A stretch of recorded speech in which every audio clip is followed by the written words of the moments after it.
Victoria Hotel, Belfast. My dear friend Garrison, I am now about to take leave of the Emerald Isle for Glasgow, Scotland. I have been here a little more than 4 months. Up to this time, I have been given no direct expression of the views, feelings, and opinions which I have formed respecting the character and condition of the people of this land. I have refrained thus purposely. I wish to speak advisedly, and in order to do this, I have waited till I trust experience has brought my opinions to an intelligent maturity.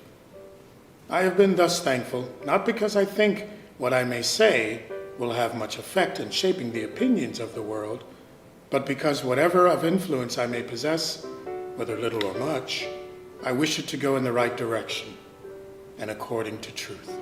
I hardly need to say that in speaking of Ireland, I shall be influenced by no prejudices in favor of America.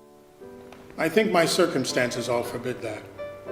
I have no end to serve, no creed to uphold, no government to defend, and as to nation, I belong to none. I have no protection at home or resting place abroad.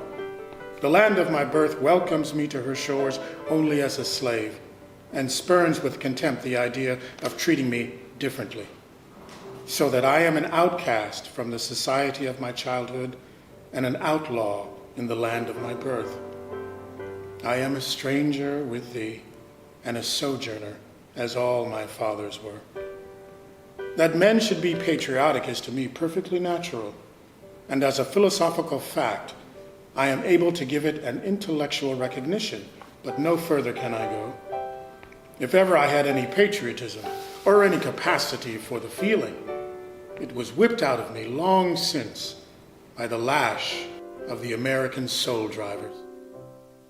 In thinking of America, I sometimes find myself admiring her bright blue sky, her grand old woods, her fertile fields, her beautiful rivers, her mighty lakes and star-crowned mountains. But my rapture is soon checked. My joy is soon turned to mourning when I remember that all is cursed with the infernal spirit of slaveholding, robbery, and wrong. When I remember that with the waters of her noblest rivers, the tears of my brethren are borne to the ocean, disregarded and forgotten, and that her most fertile fields drink daily of the warm blood of my outraged sisters, I am filled with unutterable loathing and led to reproach myself that anything could fall from my lips in praise of such a land. America will not allow her children to love her. My opportunities for learning character and condition of the people of this land have been very great. I have traveled almost from the Hill of Howth to the Giant's Causeway, and from the Giant's Causeway to Cape Clear. During these travels, I have met with much in the character and condition of the people to approve and much to condemn, much that has thrilled me with pleasure and very much that has filled me with pain.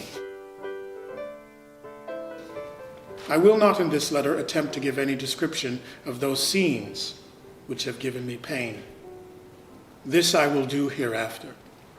I have enough and more than your subscribers will be disposed to read at one time of the bright side of the picture. I can truly say I have spent some of the happiest moments of my life since landing in this country. I seem to have undergone a transformation. I live a new life. In the southern part of the United States, I was a slave, thought of and spoken of as property.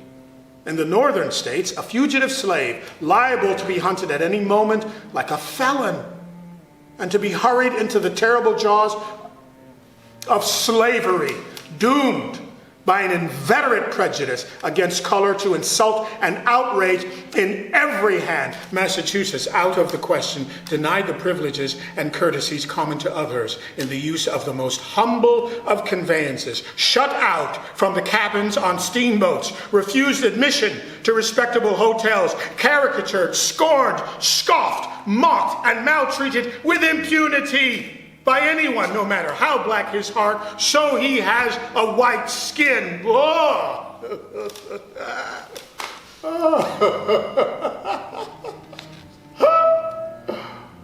But now, behold the change. 11 days and a half gone, and I have crossed 3,000 miles of the perilous deep. Instead of a democratic government, I am under a monarchical government.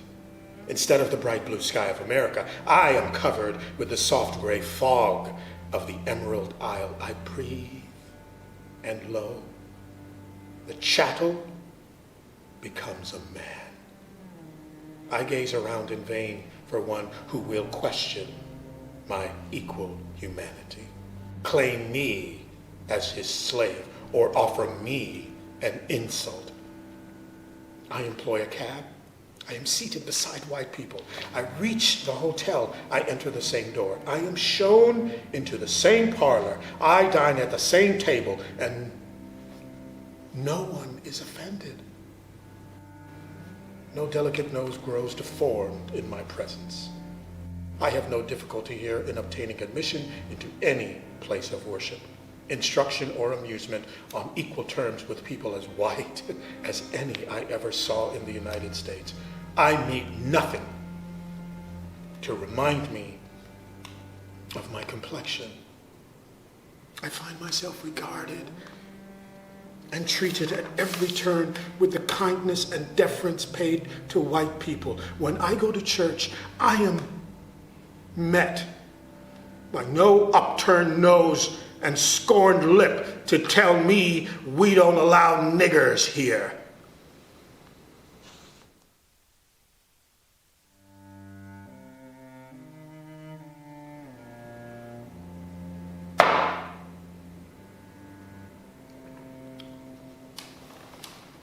I remember about 2 years ago, there was in Boston, near the southwest corner of Boston Common, a menagerie.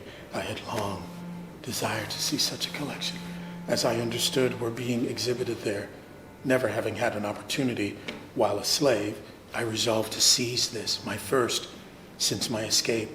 I went, and as I approached the entrance to gain admission, I was met and told by the doorkeeper in a harsh and contemptuous tone, "We don't allow niggers here."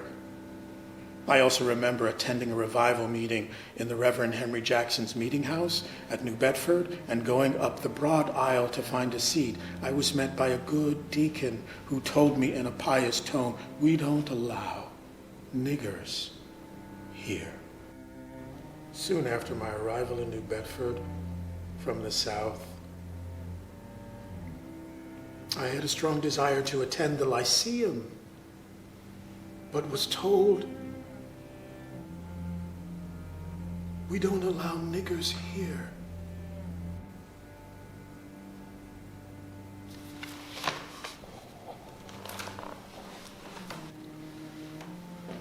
While passing from New York to Boston on the steamer Massachusetts on the night of the 9th of December, 1843, when chilled almost through with the cold, I went into the cabin to get a little warm.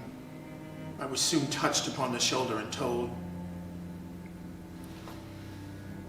"We don't allow niggers here."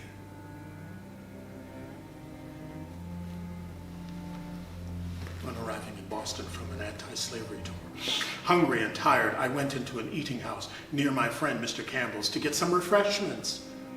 I was met by a lad in a white apron. "We don't allow niggers here." A week or two before leaving the United States, I had a meeting appointed at Weymouth, the home of that glorious band of true abolitionists, the Weston family and others. On attempting to take a seat on the omnibus to that place, I was told by the driver, and I never shall forget the fiendish haste, "I don't allow niggers in here."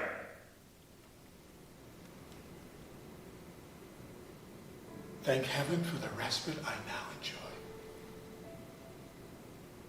I had been in Dublin but a few days when, a gentleman of great respectability, kindly offered to conduct me through all the public buildings of that beautiful city, and a little afterwards, I found myself dining with the Lord Mayor of Dublin. What a pity there was not some American Democratic Christian at the door of his splendid mansion to bark out at my approach, "They don't allow niggers in here." The truth is, the people here know nothing of the Republican Negro hate prevalent in our glorious land.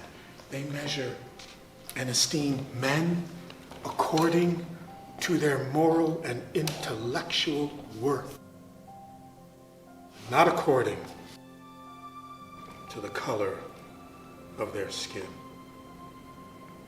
The second day after my arrival at Liverpool, in company with my friend Buffum and several other friends, I went to Eaton Hall, the residence of the Marquis of Westminster, one of the most splendid buildings in England. On approaching the door, I found several of our American passengers who came out with us in the Cambria, waiting at the door for admission, as but one party was allowed in the house at a time. We all had to wait till the company within came out. And of all the faces, expressive of chagrin, those of the Americans were preeminent. When the door was opened, I walked in on an equal footing with my white fellow citizens. And from all I could see, I had as much attention paid me by the servants who showed me through the house as any with a paler skin.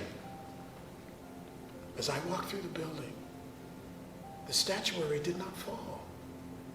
The pictures did not leap from their places. The doors did not refuse to open, and the servants did not say, "We don't allow niggers in here."